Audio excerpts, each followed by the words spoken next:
Bienvenidos a todos los que se están conectando. Bienvenida la gente de la Ciudad de México, la gente de CIJ, de los CAPAS de la República. Tenemos también, como siempre, nuestros colegas de Ecuador, Panamá, Colombia, Uruguay, Paraguay. Bienvenidos a todos. Muchas gracias por estar el día de hoy aquí con nosotros. Vamos a dar inicio a esta sesión académica. En breve les vamos a presentar al maravilloso ponente que tenemos el día de hoy, el doctor Óscar Prospero. Pero antes de ello, agradecerles a todos nuevamente su asistencia a nombre de la Facultad de Psicología de la UNAM. Y vamos a escuchar unas palabras de nuestra querida colega Jimena Kalauski, jefe de la Unidad de Reducción de la Demanda de la CICAD, que nos va a dirigir un mensaje. Posteriormente, nuestro colega, el doctor José Luis, que dará paso ya a la presentación.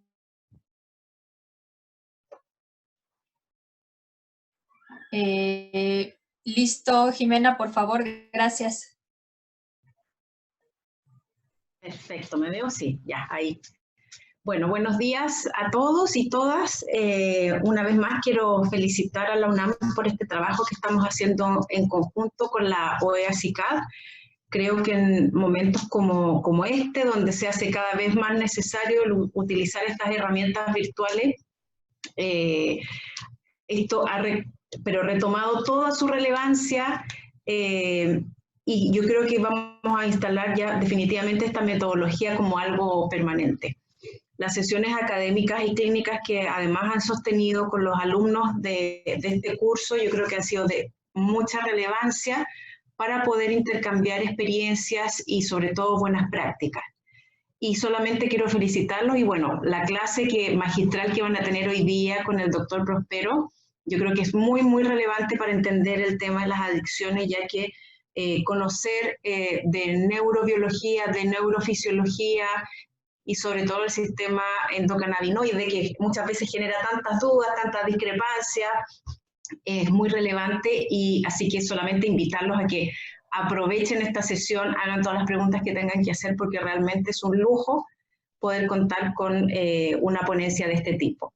Así que nada más que agradecer, decirles que desde la OEA-CICAD seguimos trabajando en conjunto, sobre todo en este momento de la pandemia, para dar respuesta a las necesidades que están teniendo los distintos países en relación a tratamiento, a prevención, a ver cómo podemos ir avanzando juntos, qué buenas prácticas podemos ir destacando.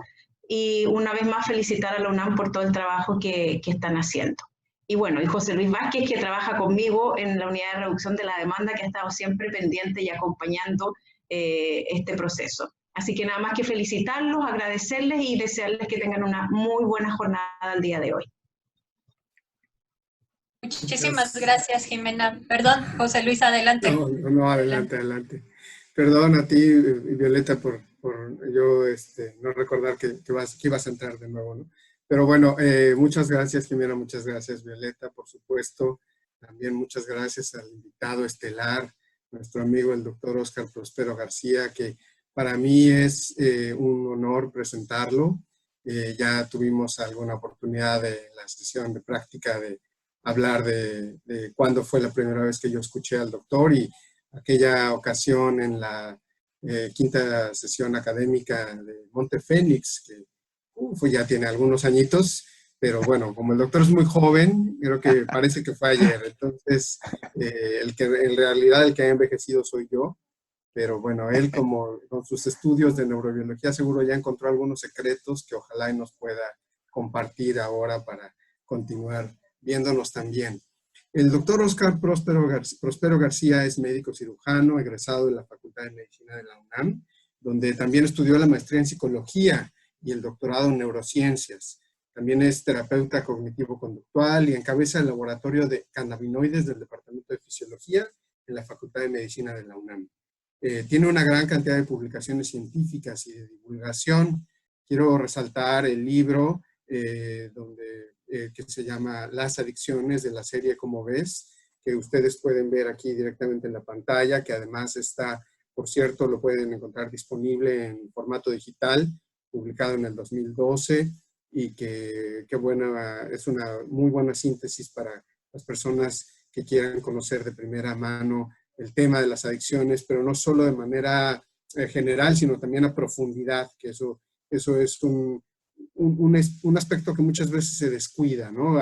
Por tener un libro en muchas ocasiones de un lenguaje sencillo, accesible, sacrificamos un poco de la profundidad, pero bueno, el conocimiento del doctor nos permite dar esta profundidad también en un lenguaje sencillo y ameno, ¿no? Que incluso pues está originalmente pensado para jóvenes directamente, ¿no? Así que el doctor también ha producido o colaborado, porque siempre se arropa o se reúne con un grupo de investigadores muy amplio, colaborado en la publicación de muchos artículos científicos, principalmente en inglés, y quiero resaltar algunos de los que están en español, que por cierto ya publicamos en la página de ISOP en distintas redes, los tienen ahora disponibles para ustedes. En unos momentos más, las compañeras las expertas de la Facultad de Psicología de la UNAM, si nos apoyan también en el chat, compartiendo las ligas de las publicaciones del doctor, va a ser muy importante. El título de uno es El cerebro, las drogas y los genes, publicado en 2010, donde resalto una cita textual que dice: la adicción depende de factores sociales y psicológicos, pero la contribución genética es muy importante. Nuestros genes pueden hacernos vulnerables al consumo de drogas. Desde ahí hay una amplia revisión de la fenomenología y que considera estos factores fundamentales. Otra es El cerebro y las drogas, sus mecanismos neurobiológicos, también del año 2010, que presenta información sobre la interacción entre el cerebro, las drogas y los genes, explicando cómo estos tres mundos convergen para entender los problemas por consumo de drogas en forma individualizada y proponer lo que siempre decimos nosotros, un abordaje individualizado o diferenciado. En 2016, el doctor Prospero también colaboró en la publicación del artículo Marihuana y sus efectos sobre el cerebro, la toma de decisiones y la inteligencia, una revisión narrativa. Dicha publicación revisa y discute la evidencia científica del efecto del consumo de marihuana sobre el cerebro, la inteligencia y la toma de decisiones. Y también destacar el artículo actualmente en prepublicación, que ojalá que el doctor Prospero luego ya nos avise cuando esté disponible, Alcohol, tabaco y marihuana y la respuesta inmunológica de la COVID-19, que por supuesto tiene especial trascendencia durante esta época de quedarnos en casa. Estos trabajos que mencioné están disponibles para leerse, para que ustedes los puedan leer y descargar en las redes de conocimiento de ISOP. Ahora en el chat de Zoom ya se los están también compartiendo, y después en la página de Facebook de la coordinación de la Facultad de Psicología también lo van a encontrar esta información en la repetición del video. Así que sin más preámbulo, doctor, es para mí un honor y un orgullo que nos acompañes. Muchas gracias por la entrada o de antemano por compartir tus conocimientos, y te dejamos a la audiencia completamente. Muchas gracias a ambos, a José Luis, a Violeta, por la invitación. Sí me escuchan, ¿verdad? ¿Todo se escucha bien? Perfecto. Voy a compartir la pantalla para mostrar mi presentación. Y en este momento comenzamos. Hasta donde entiendo, tengo alrededor de 50 minutos o algo así. ¿Está correcto? Okay. Sí, bien. Perfecto. Yo creo que la gente se va a querer quedar más, Así que... muchísimas gracias. Pues una vez que he dado las gracias al doctor y a la doctora, me gustaría también compartirles a ustedes pues mi comercial que siempre doy, y es que pertenezco a la Universidad Nacional Autónoma de México, y todo lo original que les voy a mostrar de mi laboratorio está hecho justamente en esta casa de estudios, mi alma mater, a donde pertenezco y donde orgullosamente estudié y he salido, y etcétera. Bueno, también quisiera comentar, esto es parte de mi grupo. No es una fotografía muy reciente, así que hace falta una colaboradora muy importante aquí, pero voy a ir mencionando que la doctora Mónica Méndez es una investigadora que colabora conmigo muy cercanamente.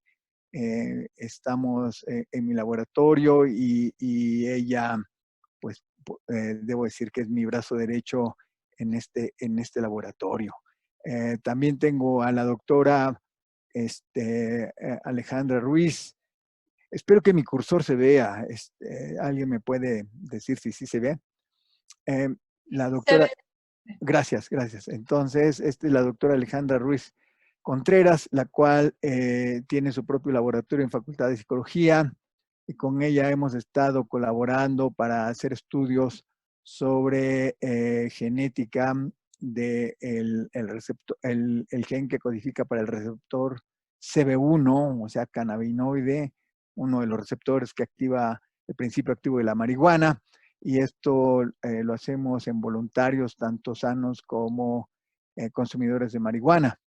Y esta es la doctora Jacqueline Cortés, con la cual veo una gran cantidad de pacientes, con los cuales estamos al tanto de cuáles son sus necesidades, cuáles son sus preocupaciones, y claro, y la idea es que lo modelemos en animalitos para que podamos hacer los estudios más profundamente una vez de que entendemos el problema del paciente. Claro que no voy a decir que lo entendemos, ¿verdad? De esto fue un eufemismo decir que lo entiendo o que lo entendemos, pero tratamos de modelar en lo posible lo que vemos con los pacientes.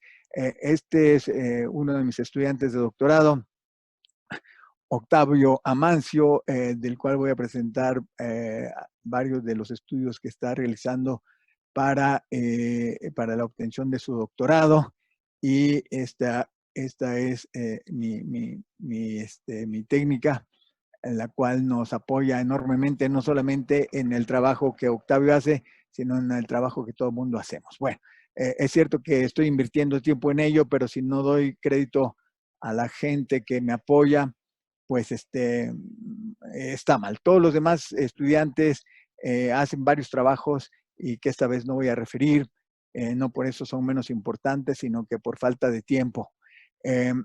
Ya mencionaban parte de mis trabajos publicados, y no voy a hablar de todos ellos porque afortunadamente son muchísimos datos. Por un lado, afortunadamente, por otro lado, no muestra más que entre más aprendemos, más grande es nuestra ignorancia al respecto del tema. Y por lo tanto, bueno, pues son muchos, pero no resuelven gran cosa. Entonces, también aquí les muestro las fuentes de financiamiento, porque todos estos estudios, los que les muestro son los exitosos, pero hay una enorme cantidad de fracasos y todos ellos se llevan dinero, ¿verdad? Entonces, mi Facultad de Medicina, dentro del alma mater, UNAM, me apoya indiscutiblemente, importantemente. Y la otra sección de la UNAM, que le llamamos de GAPA, también nos da un apoyo muy importantísimo por parte de la Coordinación de la Investigación Científica. El CONACYT nos ha apoyado, y la Fundación Miguel Alemán también nos ha apoyado. Entonces, todas son las fuentes de financiamiento que tenemos para llevar a cabo nuestros estudios. Entonces, bueno, voy a empezar rápidamente diciendo que a pesar de que todos ustedes pueden buscar la definición de adicción, consultar la definición de adicción o los criterios que se tienen que cumplir para considerar que una persona sea adicta, a pesar de que tienen la clasificación internacional de enfermedades y tienen el DSM-5, yo he buscado junto con mi grupo decir una definición muy rápida, ¿verdad? Para que estemos todos rápidamente en el contexto. Y entonces las comparto. En mi laboratorio manejamos la adicción a sustancias como, bueno, y no solo a sustancias en realidad, sino que la adicción es la pérdida del control de una conducta hedónica, ¿verdad? Y eso es lo que nosotros manejamos como una versión corta de lo que definimos por adicción. Y luego tenemos que el sujeto, o definimos o completamos esta definición diciendo que el sujeto busca incesantemente el reforzamiento de tipo positivo, ¿verdad? Es decir, sentirse bien con la administración de la droga, bien como la primera vez que la usó, la segunda, la quinta vez que lo usó, ¿verdad? Pero conforme consume en altas cantidades y con frecuencia, la respuesta que busca ya no se obtiene.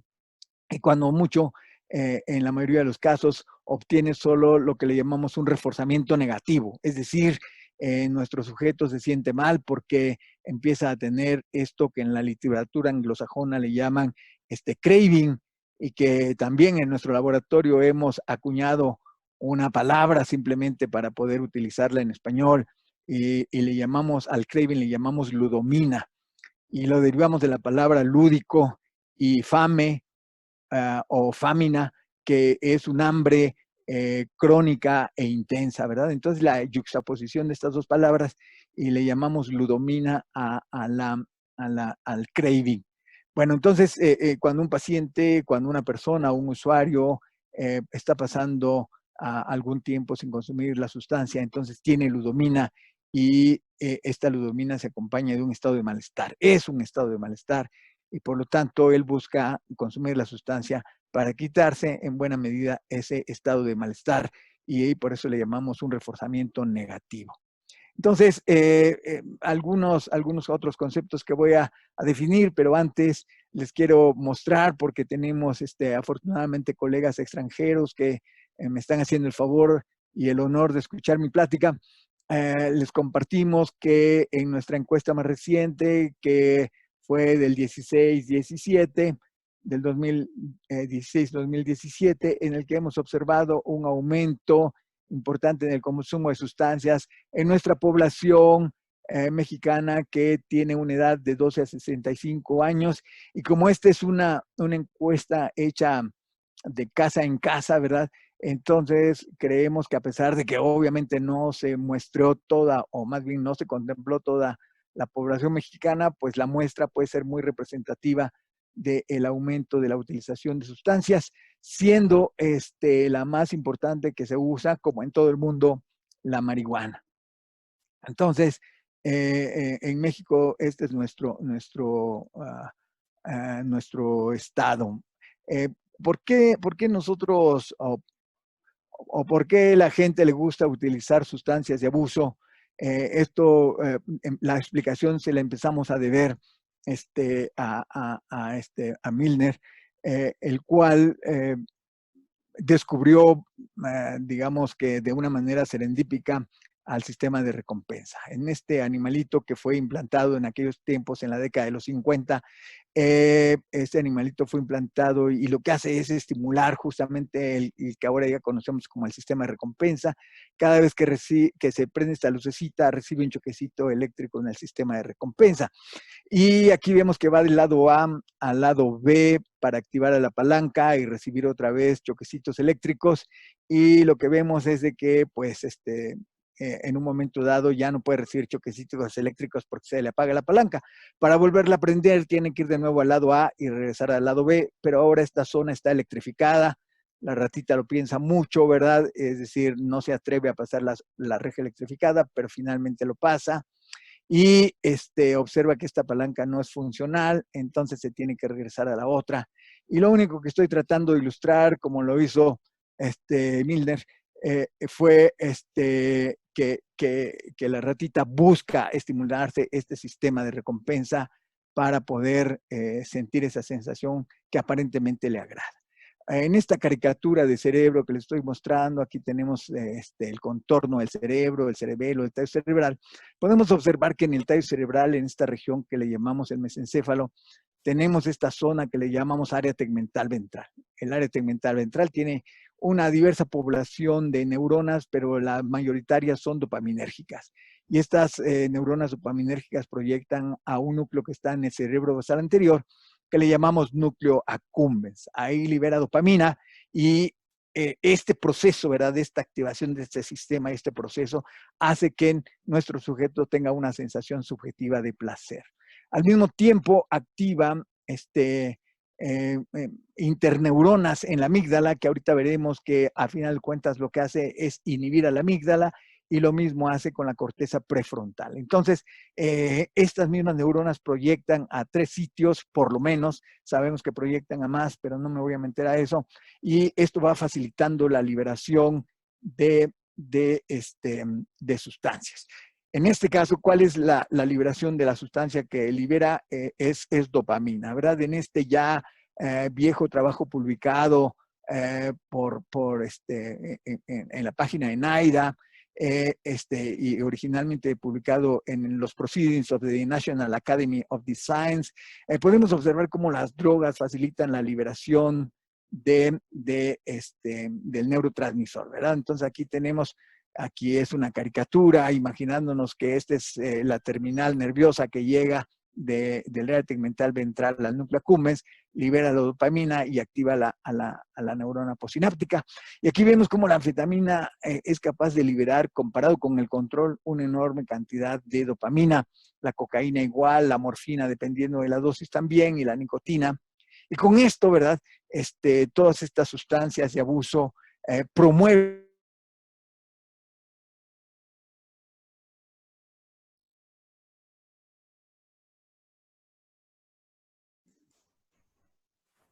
Creo que se nos está cortando, doctor Prospero. Vamos a darle unos momentos a que el doctor retome ahí en lo que restablecemos un poco el contacto, porque se ve que estamos teniendo ahí problemas con su conexión. Vamos a ver si por aquí las chicas, las compañeras, las expertas de la facultad nos ayudan a retomar la información, la conexión con el doctor. De cualquier forma. Estamos en eso, un segundito. Perfecto, sí, muchas gracias. De cualquier forma, vamos mientras tanto. He estado viendo ahí algunas de las preguntas, de los comentarios, y es importante señalar que, como les dije al principio, el doctor tiene muchas publicaciones, porque él es parte acá en México ok, ya está de nuevo conectándose con nosotros, me informa una de las colaboradoras. Ok, en cuanto el doctor esté listo, yo cierro mi micrófono. Sí, el nombre del libro, ahora se los pongo aquí en la pantalla para que lo vean, se llama Las Adicciones y está en la serie ¿Cómo ves? Y ahí es un libro que está disponible en formato electrónico, lo pueden encontrar fácilmente en internet y casi siempre es de un costo económico, ¿no? No sé si por ahí ya regresó el doctor porque nos decían que ya se había reconectado. Pero bueno, mientras yo les iba contando que dentro de las múltiples publicaciones del doctor existen muchos temas, pero él se ha enfocado, y su equipo se han enfocado particularmente, ok, gracias Diana, se han enfocado particularmente a la temática de lo que tiene que ver con la neurobiología, los cannabinoides, el sistema cannabinoide en particular. En su momento, cuando yo conocí, como les dije, en aquel entonces al doctor Prospero en la semana académica, y la primera vez que lo escuché hablar sobre el tema del sistema endocannabinoide, él recién había publicado un artículo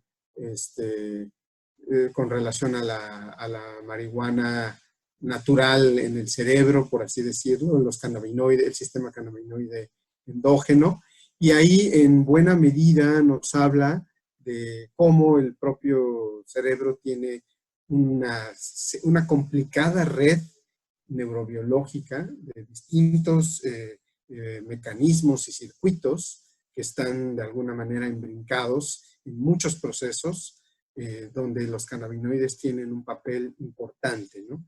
Hoy en día, ya varios años después, quizás 15 años después, ya tenemos mucha investigación acerca del papel de los cannabinoides en cuanto al dolor, en cuanto a la memoria, pero en aquel entonces todo eso empezaba recién a dilucidarse con más detalle, ¿no?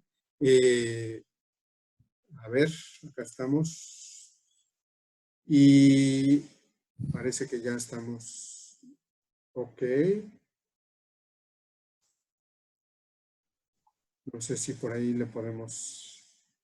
Ya está mostrando de nuevo su. Doctor, ya vemos su pantalla, pero no lo escuchamos. Bueno, ¿me escuchan? Ahí estamos, Listo, ahí ya. perfecto. Continuamos. Hola, ¿me escuchan? Sí, sí, doctor, Sí. lo escuchamos.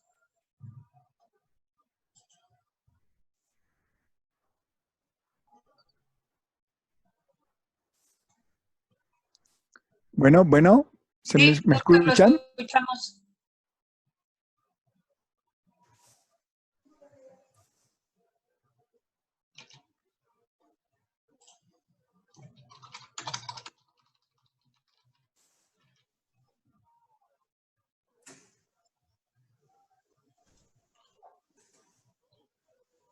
Entonces, lo que les comentaba es de que no solamente, pues este es el principio, es el momento en que las personas están disfrutando de una sustancia de abuso. Pero tenemos al sistema de defensa, el cual en este momento, puesto que ya me está preocupando el tiempo, es que el sistema de defensa que le llamamos de nuestro cerebro es aquel que nos hace sentir miedo, nos hace sentir ansiedad. Entonces, ¿qué es lo que estamos viendo aquí? Estamos viendo que tenemos la amígdala enclavada en el lóbulo temporal, tenemos al hipocampo, que también es parte del lóbulo temporal, tenemos otro núcleo muy importante que se llama el núcleo cama de la estría terminal, que está en el hipotálamo, tenemos la corteza orbitofrontal, que está justamente en la corteza prefrontal, y tenemos la circunvolución anterior del cíngulo, que también forma parte de la corteza prefrontal. Aquí no se logra ver, pero también tenemos al lóbulo de la ínsula. Todos ellos forman parte de un complejísimo sistema de defensa.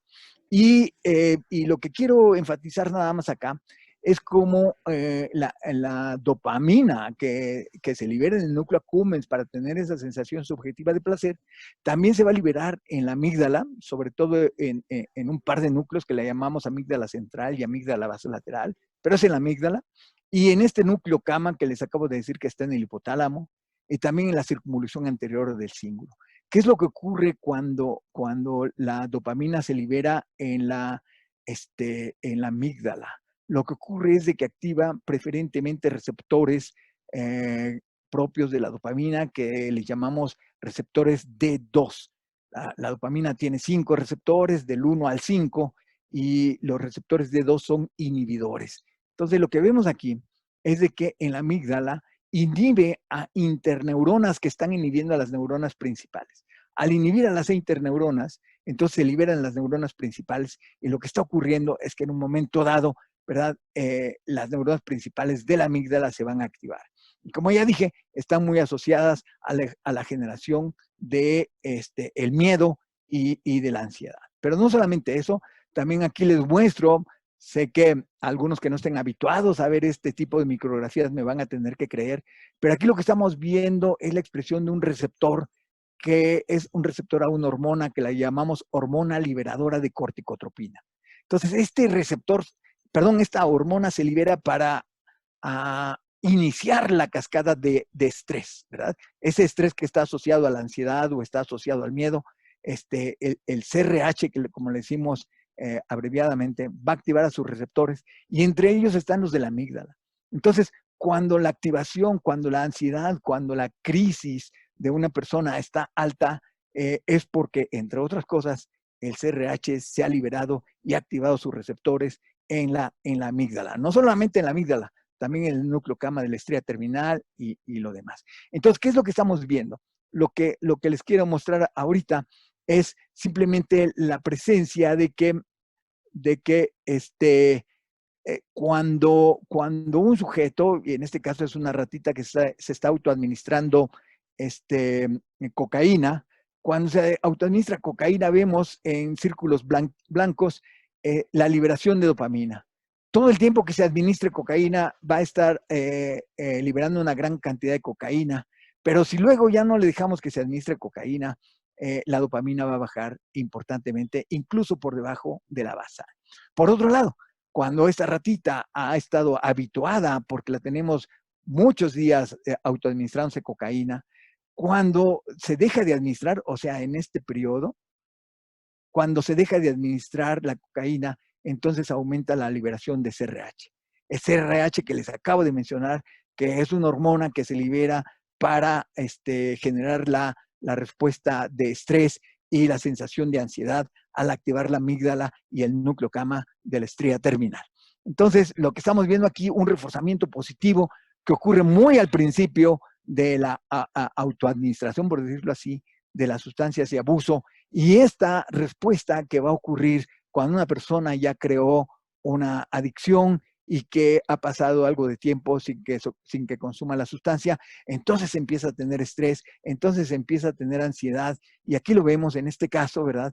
Cuando se hace una resonancia magnética, la flecha está señalando la amígdala y la circunvolución del cíngulo anterior en este caso, y podemos observar que una persona a la cual simplemente se le pasa un video sugerente de administración de cocaína, ¿verdad? O sea, con parafernalia, jeringas, agujas, cucharas, encendedores, en fin, todo eso que le puede recordar a nuestro usuario el uso de cocaína. Vemos cómo, comparado con su basal, cómo aumenta importantemente la actividad de la amígdala. Aquí, insisto, la estamos localizando en el cerebro, ya les había dicho que está en el lóbulo temporal. Entonces, lo que vemos acá es la intensa activación que tiene la amígdala cuando se le muestra a este sujeto, insisto, parafernalia asociada al consumo de cocaína. Entonces, esto se asocia con ludomina, que les recuerdo, ¿verdad?, que es el intenso deseo por querer consumir la droga. Igualmente, la circunvolución anterior del cíngulo se activa muy importantemente. La circunvolución anterior del cíngulo la hemos asociado con detección de conflicto. Y evidentemente nuestro sujeto está en conflicto porque está en el resonador. Ahí se le está pasando un video donde le está mostrando estímulos sugerentes de cocaína. Y entonces nuestro sujeto empieza a desarrollar una ludomina que además se evalúa con un cuestionario a propósito, y adicionalmente se asocia con esta hiperactivación de la amígdala y de la circunvolución anterior del cíngulo. Entonces, ¿qué es lo que pasa, verdad? Ahora voy a introducir justamente por qué se llama mi plática la antifragilidad del sistema del sistema de defensa. Entonces les puse por un lado el sistema de defensa básicamente con el área tegmental ventral y el núcleo accumbens. Y por el otro lado les pongo un sistema de defensa muy complejo. El sistema de recompensa pues produce placer, produce gusto, produce satisfacción. Mientras que el sistema de defensa lo que hace es provocarnos miedo o ansiedad. Miedo si tenemos aquí el estímulo agresor, ¿verdad? Nos está atacando tal vez algún animal, un perro, o nos están asaltando o algo. Entonces este sistema se activa, nos puede dar miedo. Pero cuando el sistema, es decir, cuando el estímulo no está ahí muy presente, puede ocurrir, pero no sabemos con qué características. Vamos a suponer ahora en época del COVID, me va a dar, me voy a infectar y si me infecto, me voy a morir, ¿verdad? O si no me muero, soy portador, y si soy portador, se lo puedo transmitir a mi abuela que ya tiene 80 años y a lo mejor ya no lo resiste. Entonces, ansiedad, no sabemos ni quién es el virus, no sabemos qué aspecto tiene, ¿verdad? Simplemente sabemos que existe por ahí un virus que está matando gente, y entonces esto es ansiedad, porque no tenemos las características específicas del agresor, del estímulo, y tampoco sabemos si somos capaces de defendernos de él. Entonces, en estas condiciones, nada más quiero poner los conceptos de que frágil, por ejemplo, es un objeto que responde a un estímulo dañándose cuando el estímulo lo afecta por corto tiempo. Es decir, como muestro aquí en esta copa, tiro la copa al suelo e inmediatamente se rompe, por ejemplo. En cambio, estos materiales, por ejemplo, que están desarrollando en el MIT en Estados Unidos para ser muy resistentes, entonces aquí lo están presionando, ya no me acuerdo a cuántos newtons de fuerza lo están presionando, pero no se rompe, ¿verdad? Entonces, eso no quiere decir que no se vaya a romper. Si le seguimos aumentando la fuerza y la fuerza, muy probablemente se va a romper. Pero este es un material resistente, porque el estímulo sí lo va a dañar, va a tomar mucho tiempo antes de que lo logre dañar. Esto es solamente para establecer el concepto que viene, es decir, la relación y el concepto de antifragilidad. El concepto de antifragilidad es que un estímulo, ¿verdad?, lejos de dañar al objeto, en este caso al organismo, lo fortalece.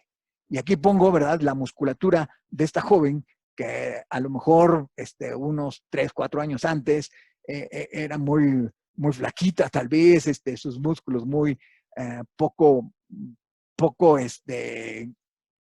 digamos, fortalecidos, pero ahora vean que cuando ya se puso a hacer ejercicio, el estímulo, lejos de romper el músculo, lejos de afectar el músculo, lejos de dañarlo, lo fortaleció, ¿verdad? Estos son conceptos extraídos de la economía, ¿verdad? Del estudio de la incertidumbre dentro de la economía que ha desarrollado un investigador muy interesante, muy importante, de nombre Nassim Nicolás Taleb. Entonces, tiene un libro que incluso lo tiene en español y que se llama Antifragilidad. Antifragile en inglés, si también les gusta leer directamente de cómo lo escribieron, existe este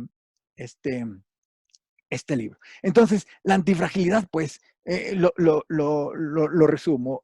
El objeto frágil es aquel que responde inmediatamente a un estímulo dañándose. El estímulo lo destruye rápidamente.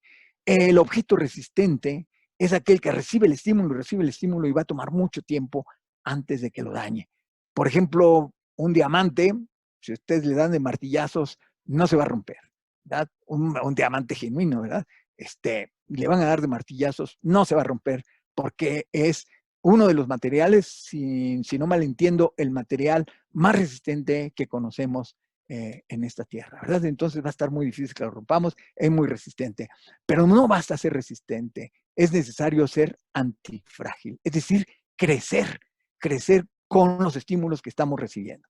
Entonces, tal vez esto, y quisiera aclararlo para que no se confunda con resiliencia, ¿verdad? La resiliencia es tener ciertos rasgos, ciertas características, incluso con un apoyo genético importante para enfrentar adversidad y salir incólume de ello, y no solo eso, sino muy victorioso de una condición adversa. Eso sería una persona resiliente, pero una persona resiliente que, por ejemplo, pasó limitaciones, pobreza, y finalmente logra, qué sé yo, tal vez llegar a la universidad, tener un doctorado, tener reconocimiento, etcétera, ¿verdad? Es muy probable que no quiera regresar a su estado en el que mostró su resiliencia. Es decir, no quiere regresar al estado de pobreza, al estado de adversidad. El antifrágil busca tener los estímulos que lo van a convertir siempre en más fuerte y más fuerte. Por ejemplo, si todo el mundo supiera que el COVID, el SARS-CoV-2, no los iba a matar, dejarían que los infectara para que su sistema inmunológico, lejos de ser resiliente, sería antifrágil, generaría la respuesta y los protegería, y entonces ustedes dirían, pues yo ya tengo los anticuerpos, ya no me voy a reinfectar, ya no me va a hacer daño, salgo y ayudo a los que todavía no tienen el anticuerpo, y en fin, ¿verdad? Entonces eso es antifrágil. Antifrágil es diferente a resiliente, y obviamente es diferente a resistente, y ya no se diga a frágil. Entonces, este concepto de antifragilidad es muy importante porque, por ejemplo, nosotros sabemos que como personas, individuos, no hubiéramos sobrevivido de nuestros ancestros de hace 200,000 años o tal vez más, si no nos agrupamos. Entonces hemos desarrollado, ¿verdad?, un cerebro social. Sabemos y actuamos desde el principio que nos dice que esperamos que nuestro vecino, nuestro compañero, nuestra familia nos apoye. Ese es el principio fundamental de los grupos sociales. Y grupos sociales, voy a decir, desde la pareja que vive junta, ¿verdad? Tipo matrimonio, digamos, pero no necesariamente, simplemente es una pareja que vive junta. El uno espera el apoyo del otro y reciprocidad. Y si lo vamos extendiendo, entonces ya lo vamos incluyendo la familia de origen y la familia extendida, y luego los amigos, y luego la colonia, y qué sé yo, toda la gente de la cual esperamos que nos apoyen porque ellos esperan que nosotros los apoyemos. Entonces, por ejemplo, se ha dicho, los antropólogos han observado que el crecimiento de la corteza prefrontal, la neocorteza como se pone aquí, ha aumentado de tamaño conforme ha progresado en la evolución, conforme ha aumentado el tamaño de su grupo.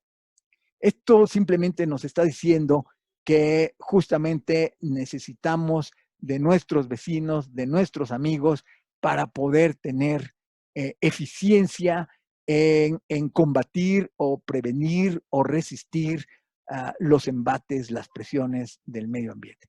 Entonces, un antropólogo británico contemporáneo dijo que por diversos estudios ha mostrado que, y esta vez lo tengo que mover para acá, ojalá lo pudiera mover. No sé cómo verlo. Pero bueno, antropólogo británico de apellido Dunbar ha dicho que, insisto, con base en diversos estudios, ha mostrado que la mayoría de la gente solamente tiene relaciones con 150 personas.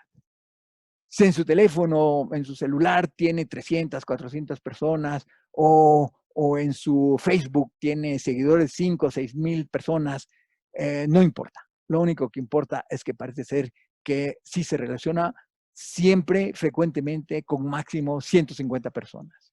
Entonces, esto le llamamos el número de Dunbar porque muchos otros investigadores han corroborado que es cierto, ¿verdad? Entonces, la mayoría de las personas solamente se comunican máximo 150 personas. Hay personas como yo que ni 150 tenemos, pero es un máximo. Eso es un número, digamos, genial, descrito por Dunbar.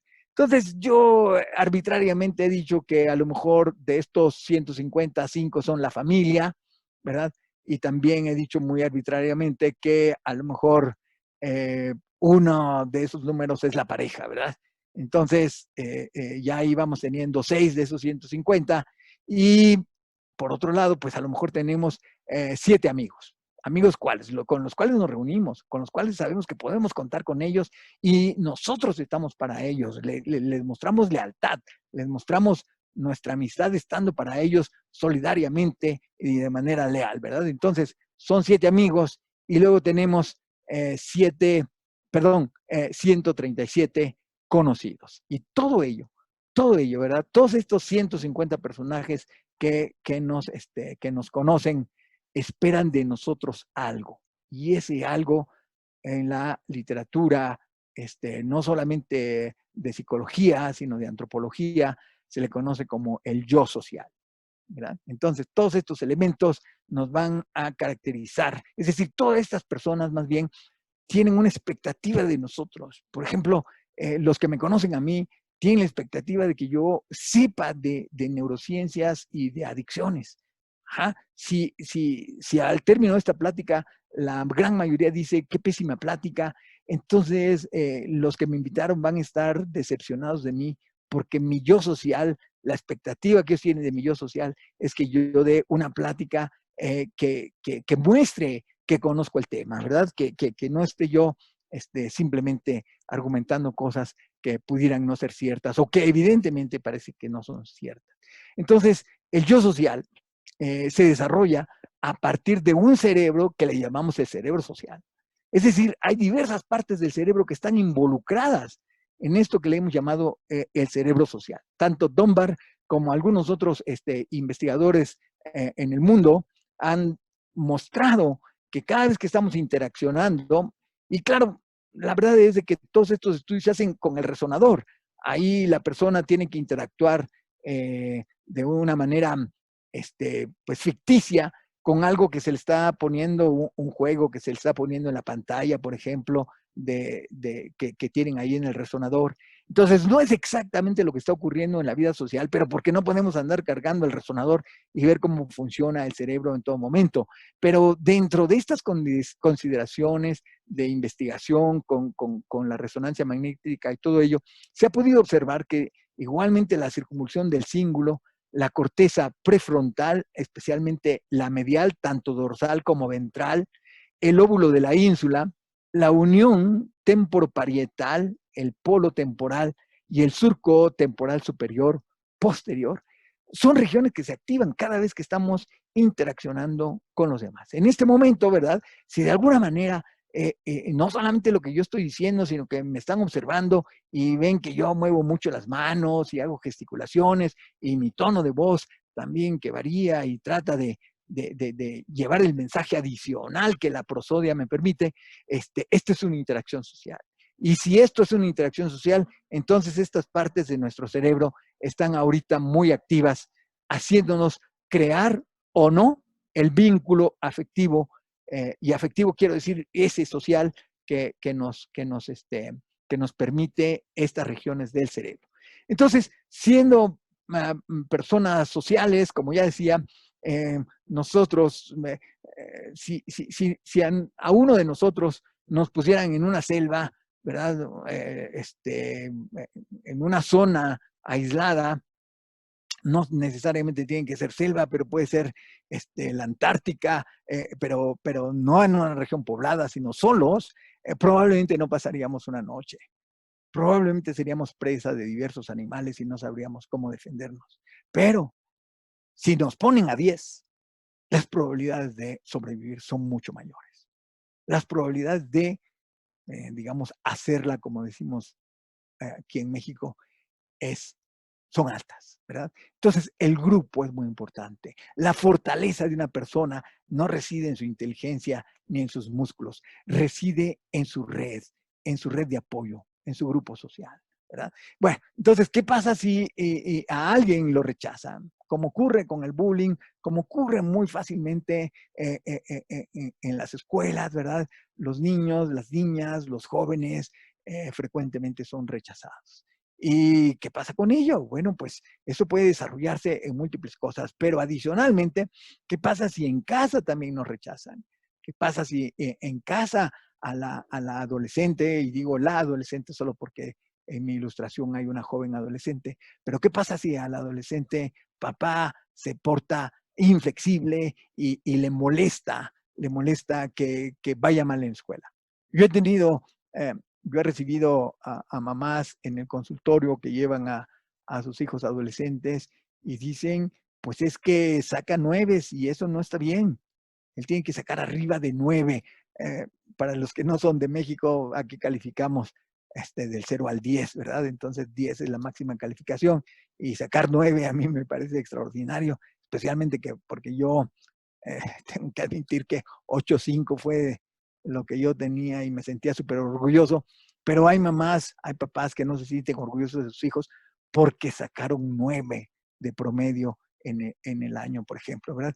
Entonces son intolerantes o hay una gran violencia intrafamiliar, ¿verdad? En casa se discute y probablemente en casa incluso se puede llegar a una condición de enfrentamiento físico. Por ejemplo, con este confinamiento que hemos tenido, no sé si en los diversos países lo han sufrido así, pero en México hemos tenido, sobre todo en la Ciudad de México, hemos sufrido el confinamiento y entonces hemos visto que las peleas entre las parejas y el sufrimiento de los hijos que lo ven está en aumento. Entonces, vamos a decir que estas condiciones promueven que las personas puedan consumir sustancias porque se sienten rechazadas o no se sienten integradas dentro de un ámbito al que quieren pertenecer, como es la familia de origen, ¿verdad? Vamos a ver en este estudio hecho por Bond, no James Bond, sino este sujeto, un investigador. Él dice, ¿qué pasa cuando un joven, una joven, no se conecta con las personas de la escuela, con la escuela misma? Como que no se siente parte de la escuela, se siente que no es incluido en los grupos, que los maestros dicen que no hace las tareas, que es muy flojo, que ya le eche ganas, en fin, que siempre lo están molestando más que animando a que haga las cosas bien. Y entonces cuando la conexión con los miembros de la escuela, con todos, tanto maestros, directores y compañeros se salta, los sujetos tienen poco o no tienen ningún síntoma depresivo. Pero lo voy a comparar con los que no se conectan en nada en la escuela. Y podemos observar cómo tienen o califican alto en síntomas depresivos. Pero no solamente eso, sino que califican alto en la utilización de tabaco y califican alto en la utilización de bebidas alcohólicas y de marihuana. Y es muy posible, además, que ni siquiera terminen la preparatoria y digan, la escuela no es para mí, y ahí nos vemos. Entonces, lo que estoy mostrando es de que el ámbito social está determinando importantemente que la persona tal vez y se inicie en el consumo de sustancias o permanezca en el consumo de sustancias. Normalmente lo que vemos son las dos cosas. Lo inicia en el consumo de sustancias y lo mantiene dentro del consumo de sustancias, ¿verdad? Bueno, entonces nosotros hemos modelado, y aquí me voy a la parte básica, porque además, dentro de todas mis intenciones de poder colaborar, por un lado con la doctora Mónica Méndez, por otro lado con la doctora Alejandra Ruiz, con los voluntarios, y con la doctora Jacqueline Cortés, con los pacientes, es poder tener modelos que de alguna manera representen lo que le está ocurriendo al humano. Y entonces nosotros hemos observado efectos, por ejemplo, cuando una ratita mamá está teniendo sus crías y la cuida y dejamos que con todos los estímulos adecuados, esta ratita pueda cuidar a sus crías. Pero tenemos otro grupo de ratitas que sí, la mamá los cuida, pero por 3 horas diarias las alejamos de la mamá. La mamá ya no los puede cuidar por 3 horas diarias durante días cruciales como es el día postnatal 2 al día postnatal 16. Entonces, ¿qué vemos cuando las ratitas estas, todas ellas, ¿verdad? Tanto estos que son nuestros controles porque decimos que son bien cuidados y estos que son nuestros experimentales porque decimos mamá no los cuidó bien. No porque mamá no quisiera, sino porque experimentalmente nosotros los separamos, ¿verdad? Pero es el modelo. Y entonces, ¿qué pasa con ellos? Lo que podemos observar es que, primero que nada, dentro de los hijitos bien cuidados, tenemos a los machos y tenemos a las hembras. Y lo que observamos, es un índice de cuánto consumen de alcohol por kilogramo de peso que pese el animalito, ¿verdad? Entonces, este índice nos dice aquí 0.2. No tengo tiempo de decirles cuánto significa en mililitros de alcohol, pero vamos a decir que es bajo, ¿eh? Aquí. Y las hembras, las niñas, nunca hemos encontrado otra cosa más que consumen más que los machos. Siempre las hembras, en condiciones naturales, bien cuidadas y todo, consumen más alcohol que los machos. Pero cuando las separamos por 3 horas del día postnatal 2 al día postnatal 16, todos consumen mucho más alcohol, ¿verdad? Las pusimos, según nosotros, en condiciones adversas en un periodo crítico del crecimiento, de la maduración del cerebro, y esto los vulnera para que consuman mucho más alcohol de lo que consumirían si hubieran sido bien cuidados. Obsérvese que de todas maneras todas las ratas consumen alcohol si se les da la oportunidad. Hasta ahorita que hemos registrado, que hemos observado algunos cientos de ratitas, no hemos observado una sola que no le guste el alcohol. Todas consumen alcohol, pero claro, en bajas cantidades. Pero ¿qué pasa con las neuronas? Aquí nosotros hicimos una técnica para ver esto que ven aquí, es una tinción que nos permite ver el cuerpo de la neurona, su axón, lo que le llamamos el árbol dendrítico, y aquí es un dibujo con base en lo que vemos de la neurona, ¿verdad? Y comparamos a las neuronas de la corteza prefrontal y del núcleo accumbens en las ratitas que fueron bien cuidadas o que crecieron con su mamá y las ratitas que fueron separadas por 3 horas diarias. Y lo que podemos observar acá es que véase cómo en la corteza prefrontal lo que ocurre es que ese árbol dendrítico de las neuronas, ¿verdad?, que significa mucha sinapsis, su posibilidad de conectarse con otras neuronas desciende importantemente en la corteza prefrontal, mientras que aumenta en el núcleo accumbens. Esto ya nos está sugiriendo, ¿verdad?, que como que está disfuncional la corteza prefrontal, aquella que incluso en las ratitas le permite la toma de decisiones, mientras que el sistema de placer está más activo. Pero no solamente eso, sino que también evaluamos el receptor a cannabinoides, que en esta micrografía hecha en mi laboratorio podemos observar aquí una neurona rodeada por terminales de neuronas que expresan el receptor a cannabinoides, que aquí se ve como manchoncitos verdes, porque nosotros decidimos teñirlo de verde. Este es en el hipocampo, véase cómo las neuronas están intensamente rodeadas por terminales nerviosas que expresan el receptor a marihuana. Este es el receptor CB1, este es el receptor CB2, todo esto hecho en mi laboratorio por gente muy capaz, ¿verdad? Por ejemplo, estas tinciones las hizo el doctor Rodolfo Sánchez, que está en mi laboratorio también, y las anteriores las hizo una estudiante de psicología directamente dirigida por la doctora Mónica Méndez. Entonces, estas tinciones nos ayudan a detectar al receptor, pero cuando ya lo evaluamos, utilizamos otra técnica que le llamamos Western blot, y lo que observamos acá, miren, lo que observamos es, estas son las ratitas que estuvieron con su mamá todo el tiempo, y estas las ratitas que separamos. Obsérvense cómo cae el receptor a cannabinoides o a marihuana, el CB1, cae en la corteza prefrontal, pero aumenta importantemente en el núcleo accumbens. Entonces, lo que estoy mostrando es que en la corteza hay neuronas con menos dendritas y menos receptor, y en el núcleo accumbens hay neuronas con más dendritas y con más receptor, ¿verdad? Entonces, esto hace que nos muestra que las condiciones en las que crecieron estas ratitas, cuidado de mamá y sin cuidado de mamá,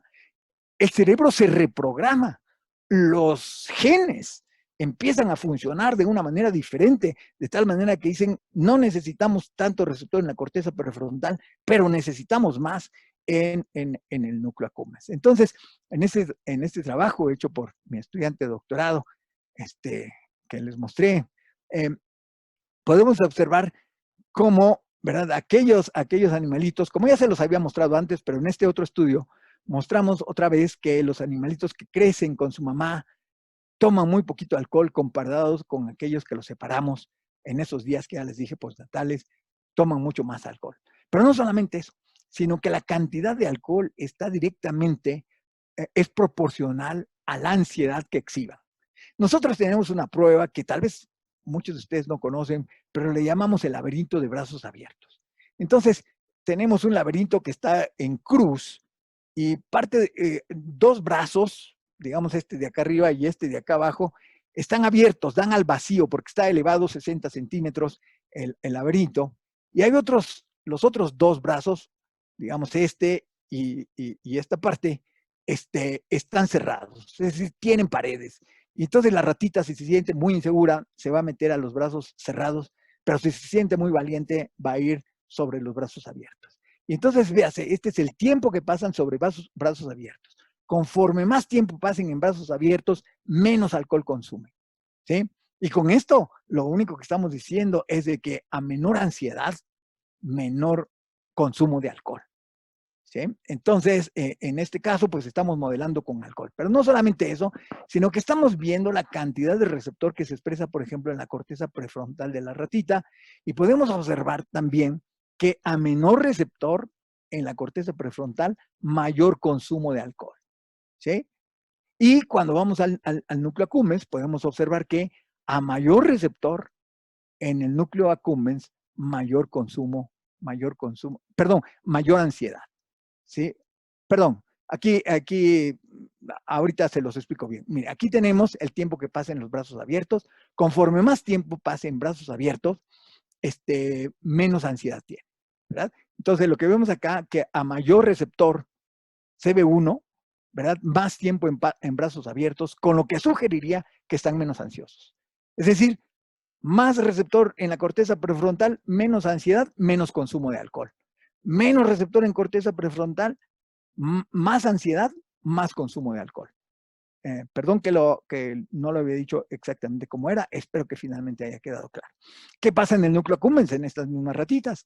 En estas mismas ratitas observamos que este es el consumo de alcohol y esta es la cantidad detectada de receptor a CB1 en el núcleo accumbens. Y observamos, ¿verdad?, una relación casi perfecta, porque es una relación de 0.94, 0.99, en la cual, conforme más receptor haya en el núcleo accumbens, más receptor CB1, más consumo de alcohol.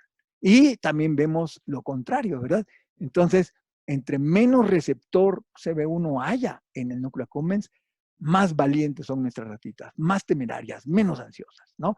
Entonces, otra vez, menos receptor en núcleo accumbens, menos ansiedad, menos consumo de alcohol, ¿no? Entonces, como pueden ver, hay una relación inversa entre lo que ocurre en la corteza prefrontal y lo que ocurre en nuestro núcleo accumbens, ¿no? Corteza prefrontal y núcleo accumbens. Conforme mejor funcione la corteza prefrontal, más control tiene sobre el núcleo accumbens y el sujeto consume, en este caso, menos alcohol y en relación a la expresión del receptor a marihuana, ¿verdad? Entonces, esto sería el sistema endocannabinoide involucrado en la relación social y en la relación de ansiedad con el alcohol. Entonces, nosotros también llevamos a cabo estos estudios en los cuales a las ratitas también las podemos poner a socializar. Las ponemos a socializar cuando son adolescentes, ¿verdad? Todos los estudios finalmente los hacemos cuando las ratitas son adultas, pero de mientras, cuando son niños, por decirlo así, los separamos de su mamá ese tiempo que dijimos, y cuando son adolescentes los ponemos a socializar o los separamos, ¿verdad? Entonces, estas ratitas adolescentes van creciendo en una jaula sin interacción social. Entonces, tenemos 4 grupos ahora, y se los voy a mostrar aquí. Tenemos 2 grupos que vivieron con su mamá, que fueron bien cuidados, pero uno, el negro, la barra negra, demuestra aquellos animalitos que no solamente vivieron bien con su mamá, sino que vivieron socializados, como ya les mostré en nuestra jaula de socialización. Entonces, vemos aquí, ¿verdad?, que los animalitos que crecieron con su mamá y crecieron con amiguitos, ¿sí?, pasan más tiempo, mucho más tiempo, en los brazos abiertos. Es decir, son menos ansiosos. Ahora, ¿qué pasa con aquellos que sí crecieron con su mamá, pero los aislamos cuando eran adolescentes? Se vuelven más ansiosos, es decir, pasan menos tiempo en los brazos abiertos. Ahora, ¿qué pasa si los separamos de su mamá? Los separamos de su mamá, pero los dejamos convivir con amiguitos cuando son adolescentes. Entonces tienen más o menos la misma cantidad que tienen aquellos que vivieron con su mamá, pero fueron separados de sus amiguitos. Pero podemos observar acá cómo aquellos que fueron separados de su mamá y además les evitamos tener amiguitos, todavía son mucho más ansiosos. ¿Y esto cómo se va a relacionar, verdad? ¿Cómo se va a relacionar con el alcohol? Ahorita les muestro, y entonces aquí vemos cómo se relaciona. Entonces aquí tenemos aquellos que vivieron con su mamá y de adolescentes vivieron con amiguitos y toman esta cantidad de alcohol. Aquellos que vivieron con su mamá, pero no tuvieron amiguitos de adolescentes, toman más alcohol. Aquellos que no vivieron con su mamá, pero sí vivieron con amiguitos, toman una cantidad no significativamente más alta que estos, pero toman más alcohol. Y aquellos que no vivieron con su mamá y no vivieron con amiguitos, es decir, totalmente aislados, entonces vemos la cantidad importante de alcohol que consumen, ¿sí? Entonces, ¿qué es lo que estamos viendo acá? Que estas interacciones sociales, estas interacciones que en el humano le llamaríamos interacciones psicosociales, reprograman al cerebro, hacen que sus receptores se manifiesten de manera diferente, ¿verdad? Y por lo tanto la acción de sus neurotransmisores será diferente. Y en este caso, lo que estamos viendo es de que un sujeto que es mal cuidado por su mamá, y en este caso, recuérdese, es mal cuidado porque lo separamos 3 horas diarias de su mamá, y las otras 21 horas sí estuvo con su mamá y sus hermanitos. Pero aquí, cuando llega la adolescencia, también lo separamos, también lo aislamos, ¿sí?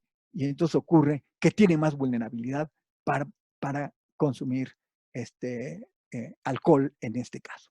Bueno, pero ¿qué le pasa al cerebro, verdad? Entonces, lo que vemos aquí en el cerebro es la expresión del receptor CB1. Y estamos viendo que impera más la separación de mamá que la interacción social cuando son adolescentes. Entonces, vemos aquí en el núcleo accumbens cómo aumenta importantemente, ¿verdad? La expresión del receptor CB1, que es el que normalmente utiliza el THC, principio activo de la marihuana.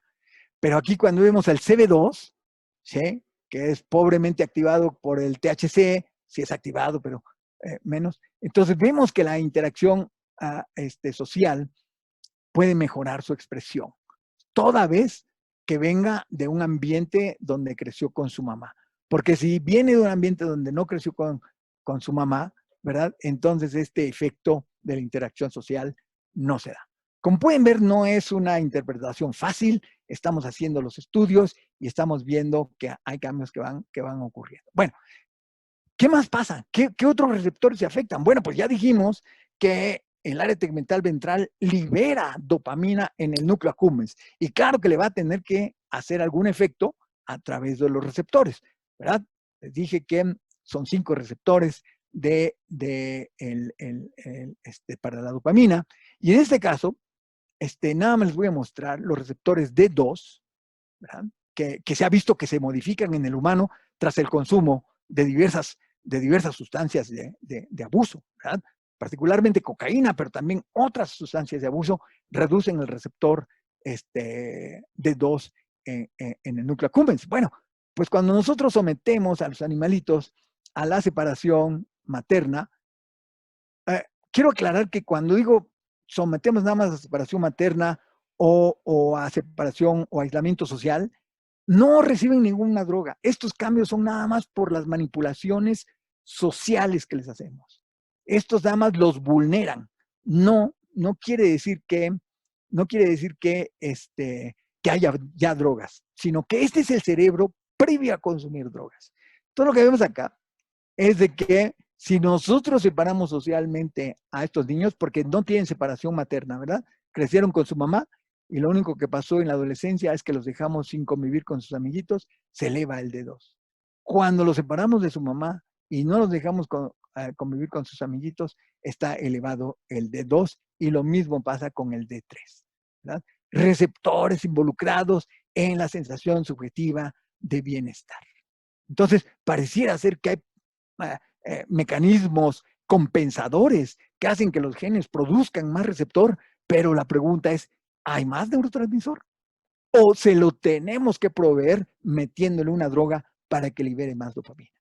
¿Verdad? Entonces, es posible que esta vulnerabilidad venga de que nada más hemos aumentado los receptores con estas manipulaciones. Entonces, la interacción social es muy importante y nosotros hemos estado tratando de modelar, porque pues en los animalitos es muy difícil. Primero no hay reporte, ¿verdad? No nos dicen que se sienten solos, no nos dicen, obvio que no se comunican verbalmente con nosotros. Entonces solamente podemos ver la conducta y tenemos que aproximarnos de diversas maneras. Entonces, otro de mis estudiantes que está estudiando el doctorado, Martín Migliaro, él lo que está estudiando es el estrés que produce ser o el dominante en una relación de pares, de ratitas, un par de ratitas, que el estrés que produce ser dominante y el estrés que produce ser subordinado, ¿verdad? Es como jefe y empleado, ¿verdad? Es como el bully, el que domina en la escuela y el que tiene que soportar el bullying, ¿cierto? Entonces, un poquito modelar esa condición que además se da naturalmente en las ratas. Nosotros ponemos 2 ratas juntas y una se va a erigir como el dominante y el otra va a tener que soportar ser el subordinado. Entonces, ¿Qué es lo que ocurre cuando nosotros ya determinamos que uno es el dominante y le llamamos alfa y el otro es el subordinado, que le llamamos omega? Entonces, ¿qué pasa cuando nosotros lo exponemos a que busque, porque lo entrenamos a que sienta la sensación que produce la anfetamina? Entonces tenemos una técnica que le llamamos de prevención pasiva, en la cual tenemos 2 compartimentos. En uno le damos anfetamina un día y al siguiente día en el otro le damos el vehículo y al tercer día le damos otra vez anfetamina en el primer compartimento y al cuarto día le damos otra vez vehículo en el siguiente y así completamos 10 días alternados. Y cuando hacemos la prueba no les damos nada, simplemente les dejamos que libremente vayan a ver cuál de los 2 compartimentos les gusta y que ahí se quedan. Evaluamos el tiempo que se quedan.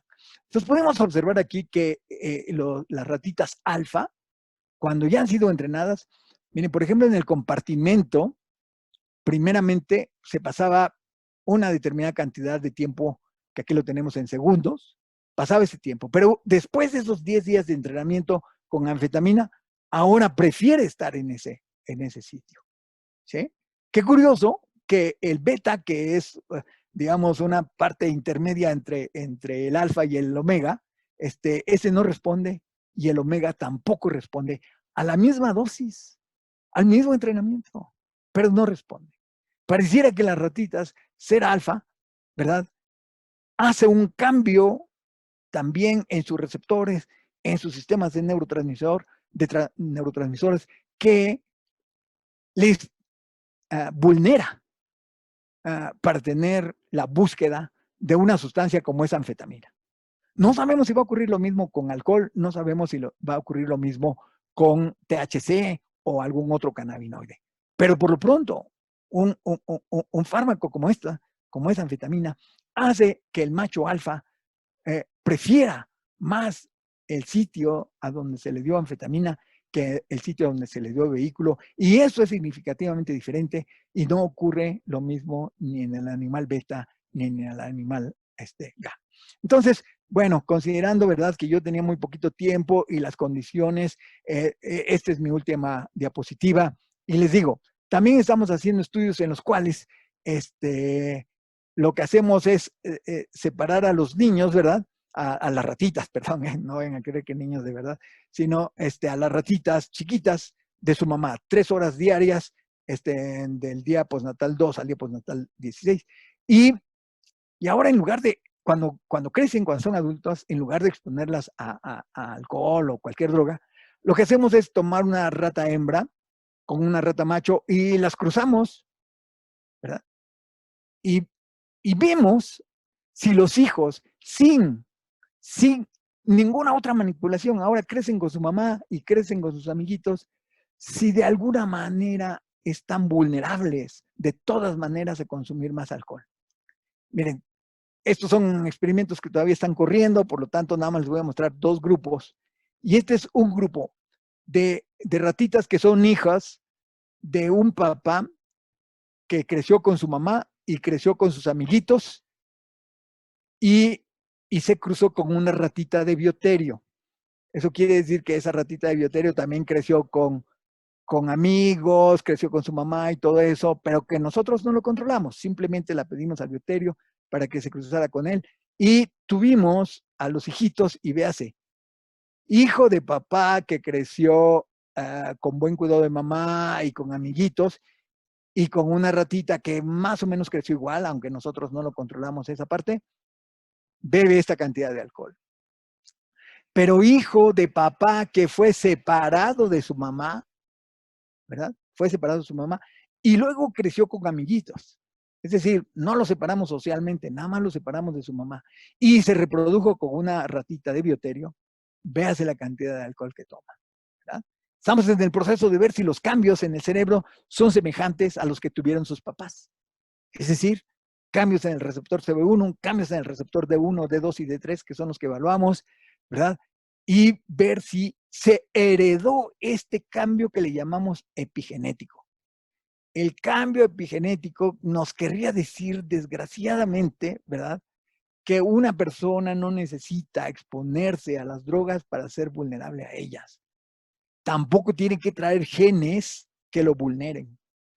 Basta con que papá haya pasado una mala infancia como para que su cerebro se haya reprogramado y además se lo herede a su hijo, ¿verdad? Esto nos mete en un lío porque entonces va a ser muy problemático explicarle a la gente por qué en un momento dado tiene una vulnerabilidad a consumir sustancias, ¿verdad? Pero de todas maneras, estos modelos nos permiten generar algunas ideas de que el sistema de defensa se vuelve antifrágil si nosotros metemos a los sujetos a condiciones adversas desde la niñez. Entonces este sistema se vuelve antifrágil mientras que el sistema de placer se reduce en su actividad. De tal manera que cuando llegan a la adolescencia y en adelante, ya están en una situación de alostasis. Son gente que se aburre fácilmente, con gran ansiedad y que recurren a la violencia para dirimir sus problemas, ¿verdad? Y por lo tanto tienen estigmatización y rechazo social. Si esto ocurre, es muy posible que su ansiedad la reduzcan con drogas, ¿verdad? Y también es posible que quien se las ofrezca son grupos también marginados, que han sido rechazados socialmente, pero que los aceptan. Y entonces el cerebro social dice, bueno, pues aquí me quieren, aquí me aceptan, aquí me quedo.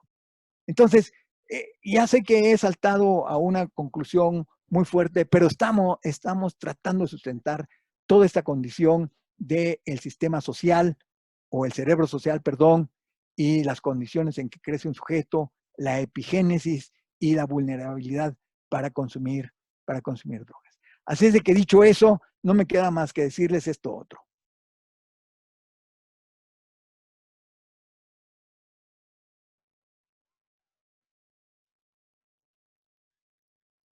Muchas gracias. Muchísimas gracias, doctor Oscar Prospero. Muchas gracias por esta información tan valiosa. Le compartimos que en el chat hay muchos mensajes de agradecimiento y de reconocimiento a esta información tan importante y además la manera también de transmitirla tan amena. Reconocimiento también, por supuesto, a su trabajo y al de sus colaboradores. Tenemos unos minutitos para algunas preguntas, entonces ya tenemos algunas por ahí que nos compartieron en el chat, entonces vamos a hacer algunas, por el tiempo van a ser poquitas, pero les vamos a compartir la grabación de la conferencia en el foro de iSub y ahí también las preguntas que se queden pendientes estarán compartidas para contestarlas con calma posteriormente. Entonces, doctor, Fernanda García, una colega, nos pregunta sobre precisamente esta relación entre la ansiedad y el consumo y sí, cómo abordarla justamente ahorita que pues la mayoría de nosotros estamos confinados, estamos aislados socialmente. Entonces, ¿cuáles serían las recomendaciones precisamente como de manera aplicada en esta situación de aislamiento social que además genera muchísima ansiedad por la pandemia que estamos viviendo? Con respecto al abordaje del consumo de sustancias. Sí, primer punto, me gustaría que en lo posible, porque sé que no para todo el mundo es posible, pero en lo posible esto sea solamente un aislamiento físico, no un aislamiento social. Porque esto que estamos haciendo ahorita es socialización, pero no nos estamos viendo físicamente, no nos estamos percibiendo, no nos estamos oliendo, valga mi expresión, porque estamos distantes. Pero esto es un aislamiento físico, no un aislamiento social. Claro que no todo el mundo tiene el privilegio de tener una computadora, de tener internet, para poder tener este vínculo social.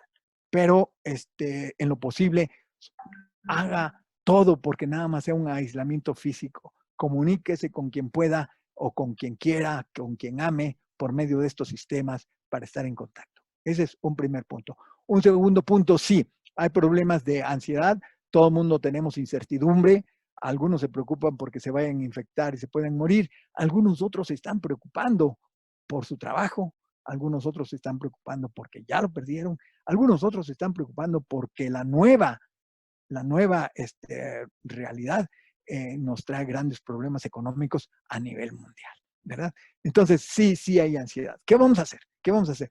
Bueno, pues no queda más que recurrir a técnicas muy específicas, muy útiles, digamos, que nos pueden quitar la ansiedad momentáneamente y que toda vez que las utilicemos pudieran reducirnos. Hay varias técnicas que por falta de tiempo no les podré explicar en todo detalle, pero hay algunas que les llamamos de relajamiento progresivo, ¿sí? En el cual nosotros vamos apretando nuestro cuerpo y soltándolo, apretando nuestro cuerpo y soltándolo, y eso nos va permitiendo sacar esa energía que nosotros estamos teniendo en nuestro cuerpo y que nos va a producir ansiedad, puesto que estamos tensos.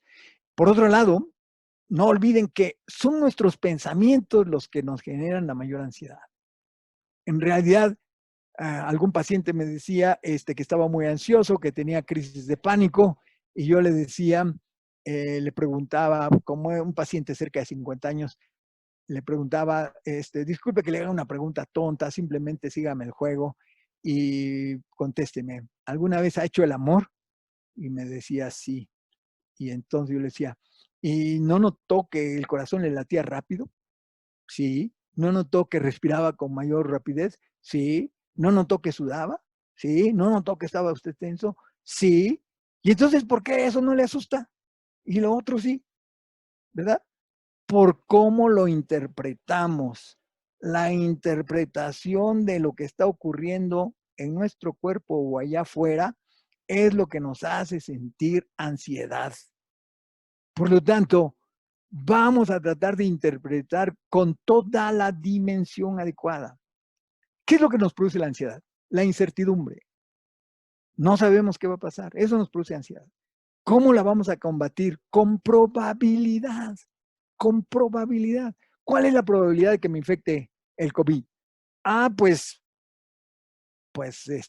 está infectando a muchos. Sin embargo, ahorita se calcula entre 10 y 11 millones de los 7,000 millones de habitantes que hay en el planeta, 11 millones de infectados reconocidos.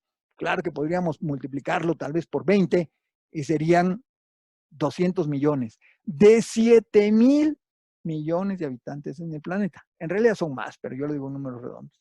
Entonces, ¿cuál es la probabilidad de que nos infecte? Bueno, pues vamos a decir 11 millones o si quieren 200 millones de 7,000 millones. Esa es nuestra probabilidad, ¿sí? Divida 200 millones entre 7,000 millones y esa es su probabilidad de que se infecte. Esa es una. Dos, ¿aún esa probabilidad la puedo manejar a mi favor? Sí. Póngase su cubrebocas, lávese las manos y mantenga distancia saludable. Como vi un meme por ahí que decía, y coma 2 cabezas de ajo, porque 2 cabezas de ajo no le hacen nada al virus, pero sí mantienen lejos a la gente, ¿no? Entonces, la ansiedad la tenemos que combatir con probabilidad, ¿sí? Ahora, mucha gente la está combatiendo con alcohol. Ajá. Pues piense que tienen que reducir su consumo de alcohol porque si la pandemia pasa pronto, si la crisis económica se mejora pronto, a lo mejor usted va a quedar adicto. Entonces, no estoy diciendo que no consuma una copa de alcohol porque cómo me voy a ver si me voy a ver muy santurrón si yo digo 0, 0, 0, cuando, y además un falso, porque yo sí me tomo una copa de vino, ¿verdad? Entonces, ¿qué es lo que vamos a hacer? Reducir nuestro consumo. Acuérdense que las estadísticas también, probabilidad, dicen que consumo de alcohol, ¿verdad? Si usted consume 12 gramos, bueno, en México son 12 gramos, creo que 13, bueno, 12 o 13 gramos de alcohol, o sea, un trago estándar, o sea, lo que tiene una cerveza mexicana de 350 mililitros con 4.5% de alcohol, son 13 gramos de alcohol. Ese es un trago estándar. Si usted consume un trago estándar, nunca se va a volver adicto, o por lo menos las estadísticas dicen que no se va a volver adicto. Entonces, ¿cómo vamos a combatir la ansiedad?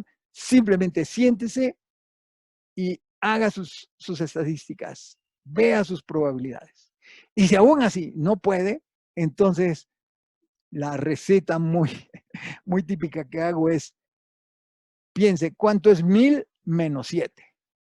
993 menos 7, 986 menos 7, 979 menos 7, 972 menos 7, 965, y así hasta que llegue a 0. Para cuando llegue a 800, va a ver que todo su miedo a lo que haya tenido miedo ya desapareció, porque está usted focalizando su pensamiento en una tarea simple, pero demandante, y usted ha dejado de pensar en lo que le preocupaba. Y si deja de pensar en lo que le preocupa, la ansiedad se va.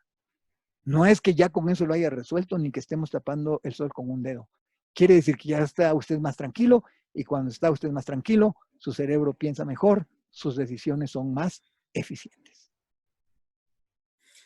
Gracias. Ahí nada más quiero intervenir brevemente porque con relación a lo que se mencionaba del alcohol, sin duda que tenemos que saber más que nada cómo está afectando esta situación del confinamiento o el distanciamiento o el quedarnos en casa.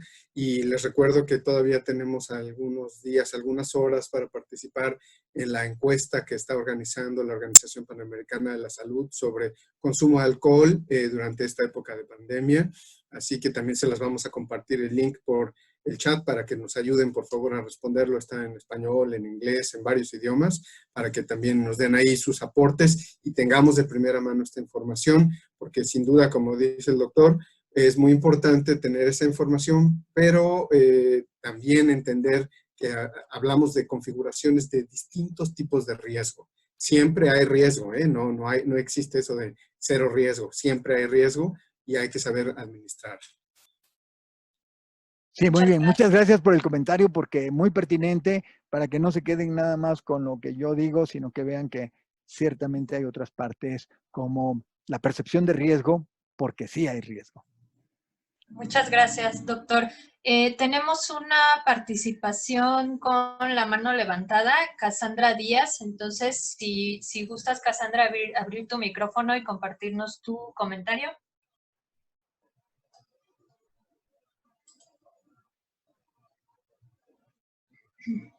Cassandra, ¿ya puedes habilitar tu micrófono, por favor?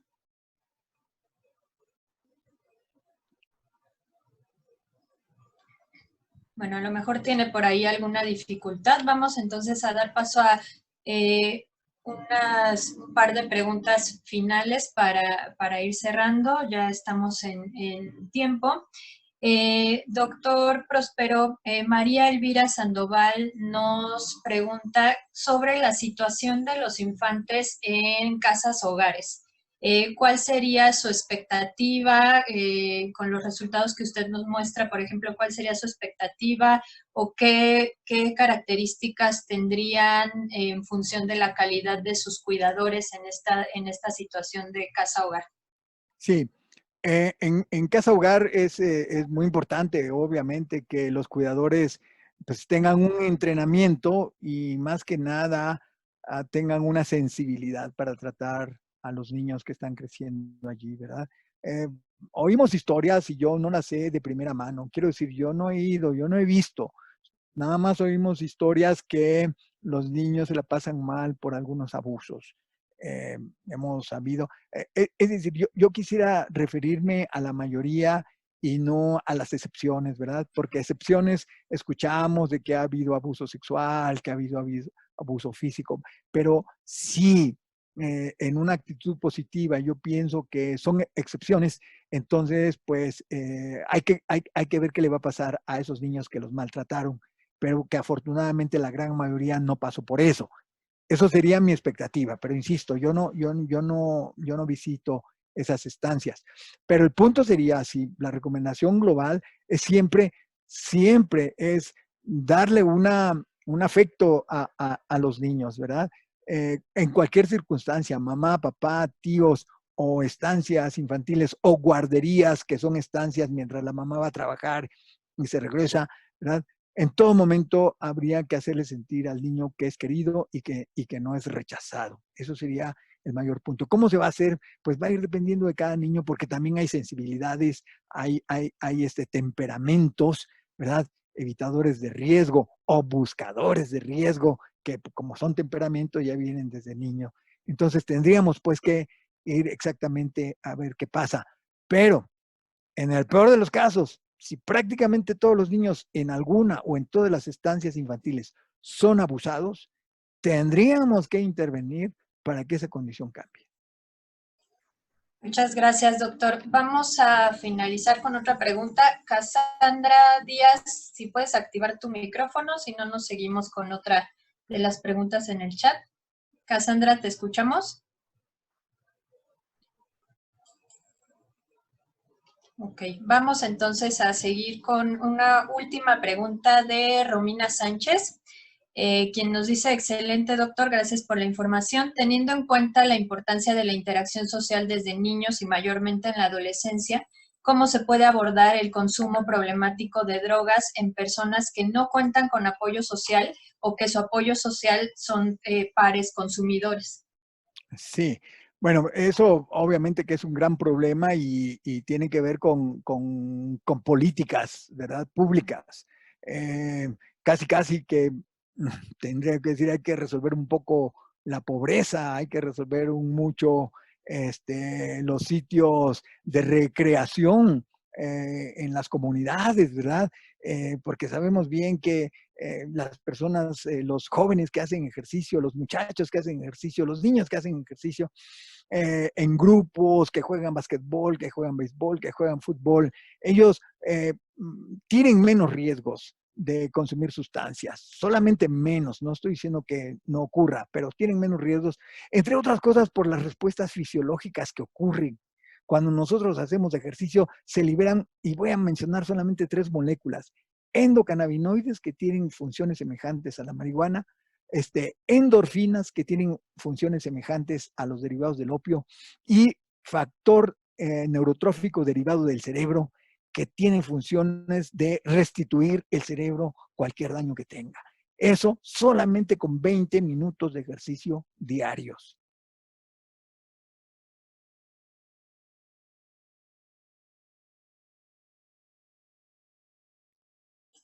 Muchísimas gracias, doctor. Con esto estaríamos concluyendo esta sesión. Nuevamente de nuestra parte, de parte de la Facultad de Psicología, del equipo de la doctora Silvia Morales de la UNAM, les damos las gracias por haber asistido, las gracias infinitas a nuestro maravilloso ponente, el doctor Óscar Prospero. Ha sido de verdad una sesión muy provechosa. Muchas preguntas se quedaron en el tintero, las tenemos en los comentarios y se las haremos llegar al doctor para compartirlas en el foro de iSub, lo mismo que el material que también ya les hemos estado compartiendo por el chat. Les recordamos, antes de darle la palabra a mi querido doctor José Luis Vázquez, les recordamos también que en el chat está circulando ya la liga para la obtención de las constancias. Por favor, no olviden llenarla. Y pues sin más, les agradecemos nuevamente de parte de la Facultad de Psicología y le doy la palabra a nuestro colega de la SICA, del doctor José Luis Vázquez. Muchas gracias, doctor Prospero. Muchísimas gracias por la invitación y muchísimas gracias a todos los que se conectaron. También a la doctora Silvia Morales, que no mencioné al principio, pero que ella es una gran amiga, gran investigadora, muy querida. Muchísimas gracias. Gracias, doctor, y también gracias, Violeta, y a todo el equipo. Siempre hago mención que hay detrás de todo esto un gran equipo de expertas, y aquí les presento para que vean ahí en la pantalla quienes realmente están moviendo las palancas, los hilos del mago de Oz, como yo digo, porque esto solamente puede salir bien con el gran apoyo y el equipo, así como el doctor Prospero presentaba al principio a su equipo de colaboradores. Exacto. Pues obviamente esto es solamente posible gracias a un gran equipo, principalmente mujeres.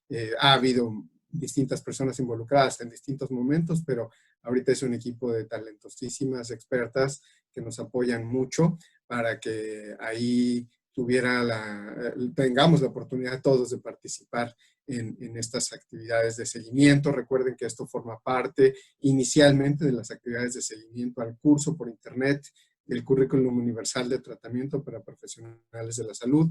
De hecho, si ustedes están interesados en enrolarse, en participar en este curso, por supuesto que estamos a la disposición. Pueden escribir directamente al correo con el que han estado en contacto con Violeta o conmigo o con el equipo de la UNAM para que los consideremos para la próxima sesión, que va a empezar ahora a finales de julio, o mediados de julio, mejor dicho.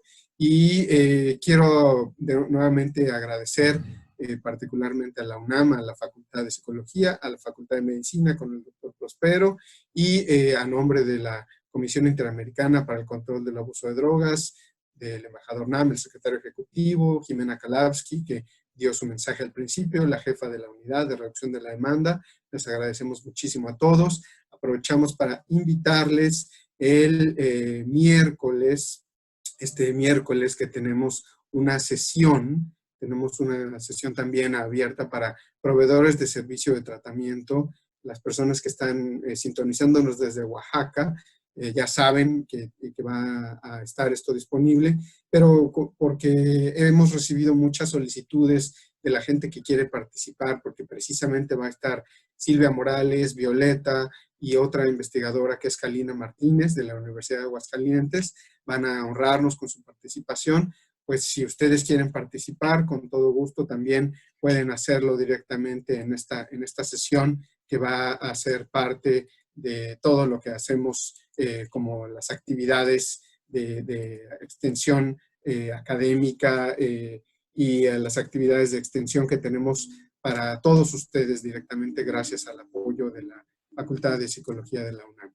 Y obviamente, doctor, si hubiera la oportunidad, hay muchas personas que también tienen la inquietud de saber si pudiéramos contar con el material, si en algún momento es posible, además de que quede grabado, por supuesto, porque esto estará grabado en la página de la Facultad de Psicología de la Coordinación y posteriormente en ISOP.